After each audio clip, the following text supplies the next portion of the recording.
Jangan heran ketika tiba-tiba sekarang ini Turki mengebor minyak di wilayah laut Siprus. Karena ini masih rentan. Masih rentan semua. Nah di antara, ini kemarin saya nanya tentang Israel Palestina sampai PWK, jadi nggak ini bikin pernyataan ini. Ya, alhamdulillah. Nah termasuk Israel Palestina ini adalah sisa-sisa residu dari tatanan lama. Halo, assalamualaikum. Ketemu lagi Ahmad. Masih saja rame soal apa itu Palestina Israel. Saya nggak akan ngomong panjang lebar. Saya akan menyajikan videonya dari Kiai Yahya Stakuf. Ini saya kira menemukan apa ya, banyak hal yang mungkin sebagian banyak orang tidak mengetahui, bahwa melihat soal konflik Israel Palestina itu harus melihat juga apa, sejarah. Nggak bisa lepas kalau Anda melihatnya itu dari satu sudut pandang saat ini, ya salah. Harus keseluruhan, karena ini udah panjang rantainya, ini rantai perang damai ini udah panjang. Jadi harus mempelajari dari awal. Di sini juga kita akan temukan apa, cara berpikir yang sangat mungkin apa ya, brilian. Mungkin kalau Anda nonton full, karena saya bagi beberapa seri. Ini Anda nonton aja dari misalnya seri awal sampai terakhir. Anda akan menemukan apa, ulasan yang mungkin apa ya, tidak ditemukan pada ulama di Indonesia. Susah menemukan ulasan yang begini.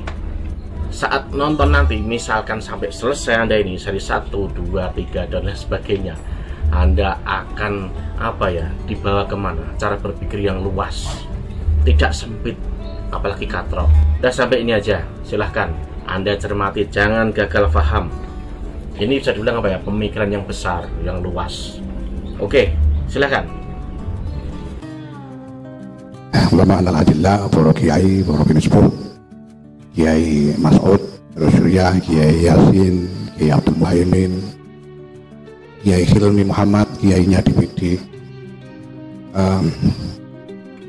teman-teman jajaran PWNU, alhamdulillah hadir bersama kita Ketua PW Interlokal Pak Nizar. Nah, saya ini menawa istilahnya virtual no. Namun Ketua PW disapi dari Sekjen Kemenak Interlokal tok. Pak Fahmi, Pak Hasan, Pak Mukhtar, hadirin semuanya yang saya hormati. Ini hadirin semua, nggak ada yang out ini. Tahu virtual ya, makanya out, jadi di luar ruangan, hadir out itu. Bapak Ibu sekalian yang mengikuti kegiatan ini, alhamdulillah, terima kasih saya diberi kesempatan untuk ikut tabarruk di dalam kesempatan ini.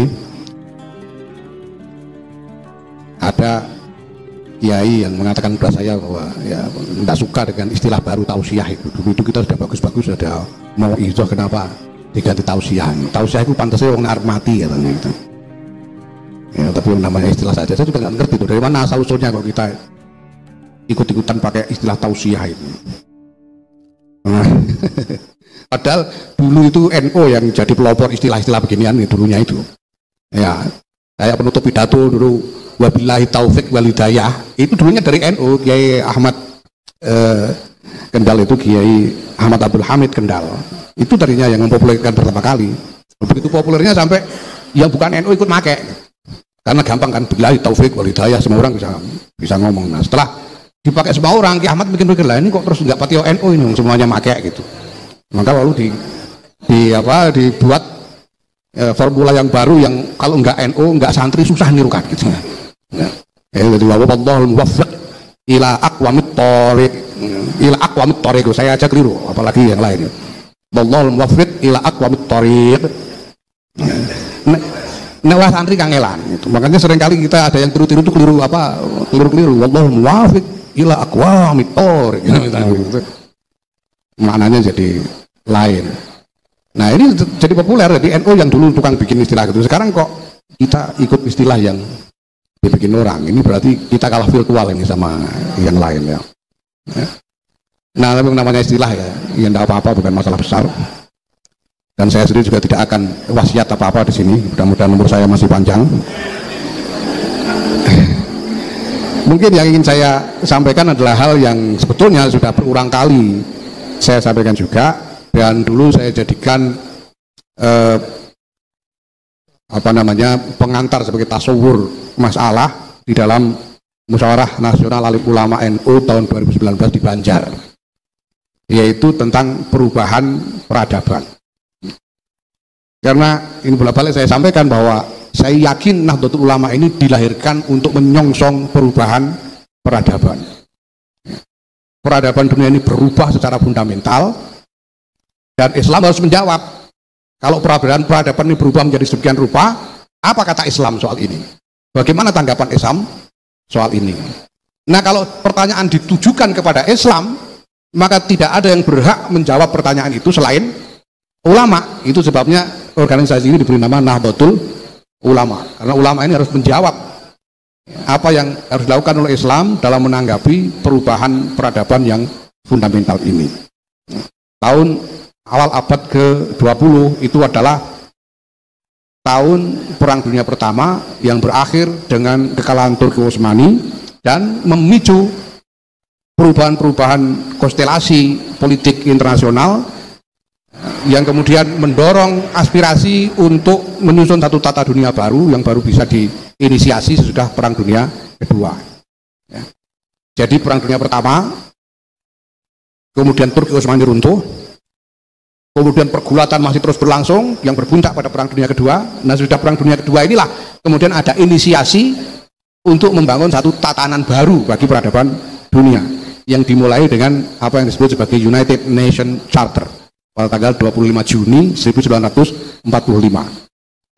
Nah, apa inti dari visi yang dijabarkan di dalam United Nations Charter itu? Yang paling penting diantaranya adalah bahwa ada aspirasi untuk menata hubungan di antara berbagai penguasa politik, berbagai aktor politik di seluruh dunia ini di dalam satu tata hubungan yang lebih damai, tidak dilandaskan pada diplomasi dan bukan pada persaingan militer. Sebelum Perang Dunia Pertama, hubungan antar negara itu ya soal saingan militer. Siapa yang militernya lebih kuat, itu yang dia bisa menduduki wilayah. Makanya tidak ada namanya perbatasan negara. Sebelum Perang Dunia Pertama itu tidak ada.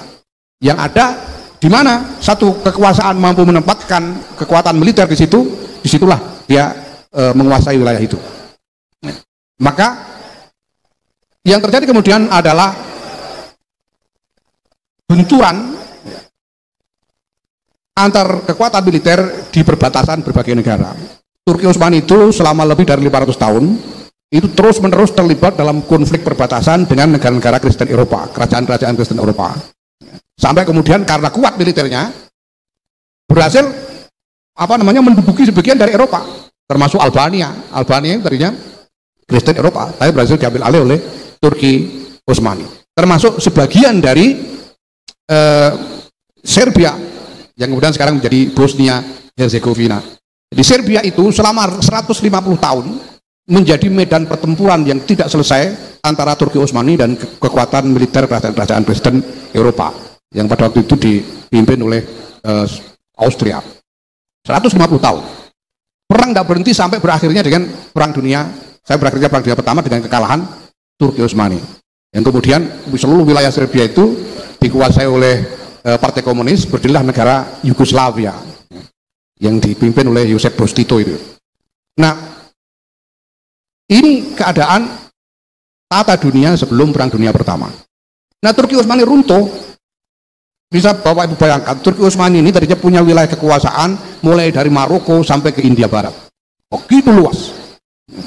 Begitu luas. Hanya beberapa yang lain seperti Bukhara itu ada satu kerajaan tersendiri, walaupun Islam juga, tapi tidak mau takluk kepada Turki Utsmani. Begitu juga di Afrika Tengah dan Barat itu ada sebagian yang dipimpin oleh kerajaan sendiri, dikuasai oleh kerajaan tersendiri, tidak takluk kepada Turki Utsmani. Tapi selebihnya dari Maroko sampai India Barat ini wilayah yang luas sekali. Semuanya adalah wilayah Turki Utsmani. Nah, ada yang agak jauh lagi Asia Tenggara, ini banyak kerajaan-kerajaan Islam yang independen, yang berdiri sendiri, tidak ada Turki Utsmani, kekuasaannya tidak bisa menjangkau, ya, seperti yang kita miliki di sini. Ya. Kerajaan Jogja ini, ya, saya dengar Sultan Jogja itu mengatakan bahwa Jogja ini ada hubungannya dengan Turki Utsmani, dengan bukti bahwa ada bendera Turki diserahkan kepada Raja Jogja pada waktu itu. Tapi saya tidak percaya bahwa Keraton Jogja pernah berada di bawah kekuasaan Turki Utsmani. Ya. Saya kira apa yang hubungan diplomatik yang terjadi pada waktu itu lebih merupakan rekognisi bahwa Turki Utsmani mengakui keberadaan Keraton Jogja sebagai keraton Islam, tapi bukan subordinasi. Tidak berarti bahwa Keraton Jogja harus tunduk kepada Sultan Turki. Jadi independen. Tapi jelas Turki menguasai wilayah luas sekali, luas sekali. Nah, perang dunia pertama kalah. Turki Utsmani kalah. Sehingga wilayah yang luas ini ambyar. Ambyar. Diduduki oleh negara-negara pemenang perang. Perancis menduduki wilayah tertentu, Inggris menduduki wilayah tertentu, Spanyol menduduki wilayah tertentu, Portugis menduduki wilayah tertentu. Ya. Nah, ini berlangsung sampai sekitar Perang Dunia Kedua. Perang Dunia Kedua keadaan masih begini, sebagian besar. Ya. Hanya ada beberapa, misalnya Inggris membantu keluarga Saud untuk menginisiasi berdirinya Kerajaan Saudi yang diproklamirkan pada tahun 1923. Ya.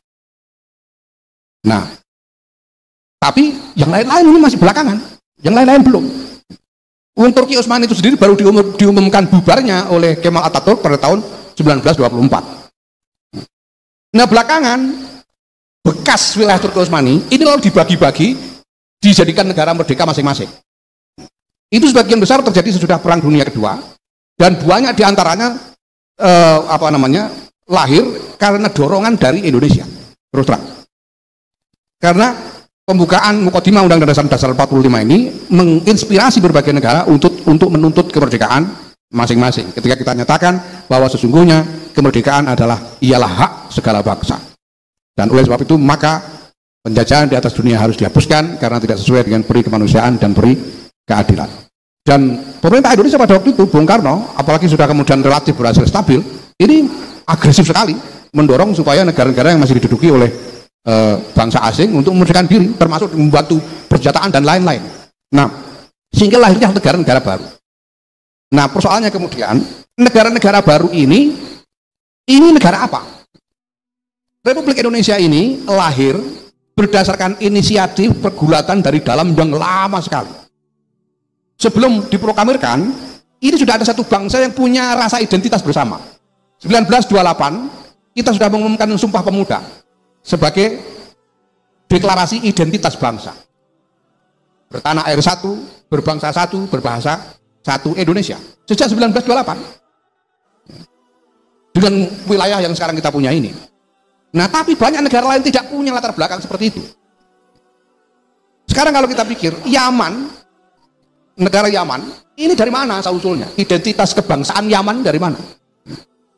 Ini adalah garis yang didefinisikan oleh penguasa-penguasa Eropa waktu itu. Eropa membantu menginisiasi berdirinya kerajaan Saudi dan memberikan batas wilayahnya kepada kerajaan. Kekuasaanmu batasnya ini. Lah Yaman gimana? Ini untuk orang lain. Itu yang begitu itu yang mendefinisikan itu negara barat. Negara Republik Mesir itu dari mana? Siapa yang membuat batasnya? Yang membuat batasnya negara penguasa Mesir pada waktu itu yaitu Prancis. Ketika merdeka digarislah itu kayak ngetok martabak itu. Wah, ini Mesir, yang sini Libya, yang sini Tunisia. Nah, ini ya termasuk misalnya ini Lebanon. Tiba-tiba penguasa Mekah pada waktu itu, keturunan Syarif Hussein dan keturunannya tiba-tiba sudah kalian pindah aja, dikasih tempat di Yordania. Siapa yang bikin batas negara Yordania? Inggris. Jadi apakah ada bangsa Yordania? Wallahu a'lam bishawab. Saya pernah ketemu dengan seorang warga negara Yordania, ya, yang dia kehilangan bapaknya. Karena katanya waktu itu bapaknya ini pergi ke kebun. Pada waktu itu bapaknya pergi ke kebun. Sore-sore mau pulang dicegat tentara, nggak bisa pulang. Kenapa? Karena antara kebun dengan rumahnya itu sudah jadi batas negara yang lain. Antara Israel dengan Yordania. Dia nggak ngerti apa-apa. Itu rumahnya di Yordania, kebunnya di Israel sekarang gitu. Jadi tidak bisa pulang. Nah, hal seperti ini terjadi. Apa itu bangsa Tunisia? Apa itu bangsa Aljazair? Dari mana asal usulnya? Ya, ada sejarah. Kita punya sejarah panjang sekali, mulai dari Sriwijaya, Majapahit, Mataram, ada Samudra Pasai, ada semuanya berikrar dalam Sumpah Pemuda. Di tempat lain nggak ada seperti ini. Tahun 2013 itu saya pernah diundang bersama dengan Gus Gofur.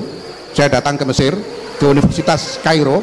Di situ ada loka karya yang diikuti oleh intelektual ya kelas 1 di Kairo, ada filsuf, sejarawan, ada Syekh dari Azhar ikut dan sebagainya. Apa topik dari loka karya itu? Topiknya adalah menemukan akar jati diri Mesir. Jadi Mesir itu asal usulnya dari mana? Apa yang menjadi jati diri Mesir ini? Apakah Mesir purba zaman Fir'aun? Apakah Islam? Karena Bapak Ibu sekalian, memang ini bangsa-bangsa yang mengalami sejarah yang luar biasa selama ratusan tahun, mungkin sampai ribuan tahun. Mesir itu kan bangsa tersendiri secara etnik maupun bahasa. Tadinya itu bangsa Kipti. Tetapi ketika kemudian dijatuh ke tangan Islam, kekuasaan Islam, ya, Mesir ini terarabkan secara total, sehingga identitas etniknya hilang, bahasanya hilang. Sekarang apa kita bisa mengidentifikasi mana bangsa Kipti? Nggak ada lagi. Mana bahasa Kipti? Nggak ada lagi. Yang ada bahasa Arab. Mesir adalah Arab. Begitu juga misalnya Syam. Syria itu bukan Arab, itu Aramaik. Gus Dur menyebutnya Venesia. Palestina dan Lebanon itu orang Venesia, kata Gus Dur. Jadi bukan Arab, tapi kemudian diarabkan secara total, sehingga tidak ada lagi identitas asalnya, sudah jadi Arab. Begitu juga Libya, Tunisia, Aljazair dan sebagainya. Sementara yang menggaris-garis mereka jadi negara-negara tersendiri itu ya bukan bangsa mereka sendiri gitu. Jadi ini adalah bangsa-bangsa yang definisinya dibuat oleh orang lain. Kita bangsa Indonesia, kita mendefinisikan diri kita sendiri. Tapi bangsa lain definisinya dibuat orang lain. Dan itu terjadi di mana-mana. Bangsa Brunei itu dari mana dapatnya? Bahkan bangsa Malaysia. Siapa yang mendefinisikan? Kenapa Patani harus masuk Thailand dan bukan Malaysia? Kenapa Mindanao harus ikut Filipina? Ini semua definisi yang dibuat oleh orang. Ini adalah nikmat luar biasa dari Allah Subhanahu wa taala kepada bangsa Indonesia. Bahwa kita dikaruniai sejarah yang koheren, sehingga sekarang ini kita memiliki identitas kebangsaan yang memang asli, yang genuine, yang kita definisikan sendiri, tidak dibikin orang. Nah, kembali kepada perubahan peradaban tadi, dulu tidak ada namanya perbatasan, tidak ada kedaulatan perbatasan, karena yang ada adalah persaingan militer abadi. Itu sebabnya Syam selama ribuan tahun ini menjadi wilayah yang maju mundur, karena di situ menjadi tempat bertemunya dua kekuatan besar yang saling bersaing, yaitu Romawi dan Persia. Ketika Romawi kuat, tergusurlah Persia ke belakang, Syam dikuasai Romawi. Kalau Persia kuat, digusurlah Romawi ke belakang, Syam jatuh ke Persia. Ketika Arab bangkit dengan Islam, mendesak ke utara, inilah Syam ini sehingga jatuh ke dalam kekuasaan Islam. Ini yang terjadi dengan Syam, ya, termasuk Al-Quds dan Yerusalem sekarang ini. Kenapa? Karena nggak ada rezim kedaulatan perbatasan ribuan tahun. Perlu diketahui bahwa tatanan begini ini yang jadi dasar dari hampir semua wacana fikih dan syariat kita selama berapa abad. Wacana tentang Darul Islam dan Darul Kufur itu didasarkan pada ini. Wacana tentang Islam kafir dhimmi, harbi, muahad, musta'man, ini semuanya didasarkan pada tatanan ini. Ya. Nah, baru kemudian sesudah Perang Dunia Kedua selesai, ada inisiatif untuk membuat kesepakatan di antara berbagai negara, lahirlah yang namanya United Nations Charter 25 Juni 1945. Dan baru kemudian pada bulan Oktobernya terbentuk Perserikatan Bangsa-Bangsa sebagai organisasi internasional yang berfungsi sebagai rezim internasional untuk mengawasi berbagai macam hubungan antar negara yang berlangsung di berbagai belahan dunia ini. Nah, maka Bapak Ibu sekalian, jelas bahwa dunia ini memasuki alam yang baru, yang berbeda dari yang ada sebelumnya. Nah, tentu lama kemudian bersama-sama dengan pemimpin-pemimpin bangsa yang lain ikut menyetujui didirikannya Negara Kesatuan Republik Indonesia sebagai negara bangsa modern. Ini jelas-jelas bid'ah. Dicari di kitab tidak akan ketemu namanya negara bangsa, tidak akan ketemu di kitab. Ini sesuatu yang baru yang merupakan hasil ijtihad dari para ulama kita. Kenapa ulama-ulama kita menyetujui berdirinya negara bangsa ini? Karena sadar bahwa ini ada tata dunia baru yang harus kita sambut bersama. Itu sebabnya yang diwariskan kepada kita adalah faham untuk menolak semua seruan kembali kepada tatanan yang lama, termasuk seruan khilafah dan lain-lain, karena mau balik ke tatanan yang lama. Karena para ulama kita waktu itu sudah mengambil sikap bergabung dalam tatanan yang baru. Ini populernya harusnya berhenti nunggu azan ini. Nek cara kiai-kiai kuno ora pati dianggap butuh terus ngono. Saiki ora pati pantes. Rezim kedaulatan perbatasan yang belum pernah ada sebelum Perang Dunia Pertama. Yang kedua, perubahan yang signifikan yang kedua, yaitu berubahnya fondasi kebangsaan. Sebelum Perang Dunia Pertama, hampir tidak ada, belum semua, tidak semua, tapi hampir tidak ada negara yang berdiri tidak di atas dasar identitas agama. Hampir semua pakai identitas agama dan aliran. Ada Turki Utsmani yang Sunni, ada Safawi yang kemudian belakangan bubar, yang Syiah, walaupun belakangan bubar kemudian diambil alih oleh Turki Utsmani, tapi agama. Demikian juga di Barat, ada kerajaan-kerajaan Katolik seperti Spanyol, Portugis, Italia, Jerman. Ada kerajaan-kerajaan Protestan seperti Belanda, kemudian Perancis mungkin ya, dan lain sebagainya. Ada kerajaan yang bikin pokoknya ya mengklaim agamanya sendiri, ya, mengklaim aliran Kristennya sendiri seperti Inggris yang bikin Anglikan. Inggris itu Anglikan, dia tidak mau ikut Calvinis, tidak mau ikut Vatikan, Protestan sendiri. Membangun strukturnya secara struktur otoritas keagamaannya ini berhimpit dengan struktur kekuasaan raja. Jadi raja itu adalah pemimpin agama. Itu sebelum Perang Dunia Pertama. Semuanya begitu. Kecuali mungkin Amerika Serikat yang pada akhir abad ke-18 mungkin ya, itu diproklamasikan sebagai negara yang bebas, gitu, sebagai negara bebas. Itu sebabnya yang banyak berimigrasi ke Amerika kemudian adalah pelarian dari Eropa ini yang terpersekusi karena dia memeluk agama minoritas yang berbeda dari agama kerajaan. Jadi orang Protestan yang tinggal di Spanyol, di Italia gitu, itu lari ke Amerika karena pasti dipersekusi di situ. Orang-orang Katolik yang tinggal di Belanda lari ke orang-orang Skotlandia, orang-orang Irlandia ya, yang mengalami konflik besar melawan Inggris dan sebagainya. Ini yang lain-lain dasarnya agama, termasuk Turki Utsmani, sehingga wawasan politik tidak terpisahkan dari wawasan agama. Itu warisan kita sampai sekarang. Kalau kiai-kiai ini tahu semua lah, semua kitab itu isinya gitu, bahwa politik dan agama itu tidak dipisahkan satu sama lain. Tapi sesudah Perang Dunia Kedua, ini pondasi ini ternyata buyar. Negara-negara tadinya merupakan negara agama memperlihatkan diri sebagai negara terbuka, sehingga Belanda misalnya tidak lagi mengklaim sebagai negara Protestan, Spanyol tidak mengklaim sebagai negara Katolik, begitu juga Italia dan lain sebagainya. Gereja Katolik hanya diberi satu kota kecil di situ sebagai konsesi politik yang diberi nama Vatikan supaya dia bisa punya klaim atas kekuasaan politiknya sendiri. Selebihnya hilang semua. Ya. Nah, persoalannya sekarang buat kita Nahdlatul Ulama ini, kiai-kiai kita ini dulu sudah setuju dengan ini, sudah setuju dengan ini. Itu sebabnya kiai-kiai kita dulu ikut, bukan hanya menolak, melawan DITI Kartosuwiryo, karena kiai-kiai kita sudah setuju untuk membangun negara tidak berdasarkan agama. Nah soal hujah fikihnya ya pokoknya nanti dicarikan. Itu ya.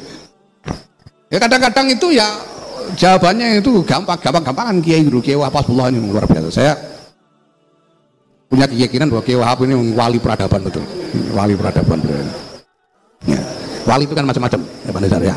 Ada wali suwo, itu ada wali apa namanya, ada wali politik itu ada. Ya. Wali suwo itu ya suwo-suwonya mandi lah gitu ya. Suwonya mandi kayak di Bilal apa itu mungkin wali suwo itu, suwe mandi. Tapi ya jangan lupa ada wali yang suwuknya tidak mandi itu juga ada gitu. Padahal wali gitu. Karena bukan wali suwuk gitu. Wali ilmu gitu. Dulu itu adiknya Mbah Bisri kakek saya namanya Kiai Misbah Mustafa, punya menantu namanya Kiai Makmun. Kiai Makmun itu dulu terkenal dengan suwuk wedus yang mindah penyakit ke kambing itu loh ya, suwuk wedus. Nah sekali waktu ada alumni pondoknya santrinya Kiai Misbah sowan, tanya sama Kiai Misbah, apa yang dikuit? Gini iki lho, Mbah jenenge gini Gus Makmun. Apa nggih nyuwun suwuk bodho kula niki sakit. Makmun niku santriku. Nek suwuke ngono ya menawa mandi aku, ora sarana kena tak suwuk aku wae dari menika. Mbah Misbah. Ya akhirnya terpaksa manut cari air disuwuk Mbah Misbah. Kasih kono mulih. Engko nek seminggu ora ono perkembangan rene ya. Nah sudah, ternyata seminggu kemudian balik lagi ternyata santri. Balik lagi beneran. Piye? Mboten nonton perkembangan ya, Mbah. Ya kata Mbah Misbah, saya kok ngerti nek aku iki dudu Gusti Allah gitu. Pemeneh makmun. Jadi ada yang tidak mati suwuknya itu ada. Ya kiai ilmu. Ya, kiai wali ilmu, wali pendidikan kayak Mbah Ali itu wali pendidikan. Saya mendapat riwayat dari Kiai Masduki Mahfuz Allah yarham Malang bahwa Kiai Ali Maksum itu punya maziyah memasukkan ilmu kepada santri tanpa mengajar. Ilmu telepon orang ngaji pintar. Itu Kiai Ali punya maziyah begitu menurut Kiai Masduki, namanya wali pendidikan. Ada yang wali politik itu biasanya jago apa menangan itu wali politik. Umpamanya kok sing dijago orang menang, yaudah ini saya menang. Nah, Kiai Wahab ini wali peradaban. Karena inisiatif Kiai Wahab Hasbullah ini luar biasa sinkronnya dengan arah perkembangan peradaban. Semuanya inisiatif Kiai Wahab. Mulai dari Tasmirul Afkar sampai kemudian Nahdlatul Tujar, Nahdlatul Waton sampai dengan Nahdlatul Ulama. Ini Kiai Wahab Hasbullah. Dan Kiai Wahab itu karena beliau ini campuran antara usul dengan basirah ruhaniyah ini. Sehingga kalau yang nanya ini kira-kira dijelaskan tidak paham ya dikasih jawaban enak-enakan aja sama Wahab. Ya. Ditanya kenapa keluar dari Masumi, pokoknya yang penting duit bis dewe. Kita tidak mau bersatu kok, bersatunya kusir sama kuda. Kita disuruh jadi kudanya, bisa berkitok, gitu Wahab. Ditanya, kenapa kok kita ikut nasakom? Masalah sambil ngomong, gue kitab Menara Kudus saya aku tak wotot kitab terbitan Mesir itu. Wahab itu. Tapi semua inisiatifnya ini mendorong kepada atau selaras dengan arah perkembangan peradaban. Jadi ingat pertama, dari tidak adanya rezim perbatasan menjadi lahirnya rezim kedaulatan perbatasan. Dari negara tanpa identitas agama menjadi negara kebangsaan. Ya, negara dengan identitas agama menjadi negara dengan identitas kebangsaan. Ini baru. Dan sesudah Perang Dunia Kedua ini baru diinisiasi sebagai visi. Tapi belum sungguh-sungguh mapan sebagai tatanan yang baru. Belum sungguh-sungguh mapan. Sehingga masih rawan sekali, masih rentan sekali sampai hari ini. Jelas sebagian besar negara-negara yang ada, ini sudah memegang prinsip ini. Prinsip kedaulatan perbatasan dan negara atas dasar kebangsaan. Tapi masih ada sejumlah negara yang belum. Bahkan belum menghormati rezim kedaulatan perbatasan itu sendiri. Apalagi krisis Perang Dunia Pertama dan Perang Dunia Kedua ini kemudian disusul dengan krisis perang dingin antara Amerika dan Soviet yang berujung dengan bubarnya Uni Soviet. Ini kacau balau. Maka jangan heran kalau belakangan ini tiba-tiba Rusia menganeksasi Crimea yang resminya sebetulnya merupakan bagian dari kedaulatan Ukraina. Jangan heran kalau kemudian Azerbaijan menyerbu dan menduduki Nagorno-Karabakh yang resminya merupakan wilayah dari Armenia. Jangan heran ketika tiba-tiba sekarang ini Turki mengebor minyak di wilayah laut Siprus. Karena ini masih rentan semua. Nah di antara, ini kemarin saya nanya tentang Israel Palestina sampai PW, jadi nggak ini bikin pernyataan ini. Ya, alhamdulillah. Nah termasuk Israel Palestina ini adalah sisa-sisa residu dari tatanan lama yang kemudian tidak bisa diintegrasikan, belum bisa diintegrasikan ke dalam tatanan baru. Kenapa? Karena eksistensi masing-masing.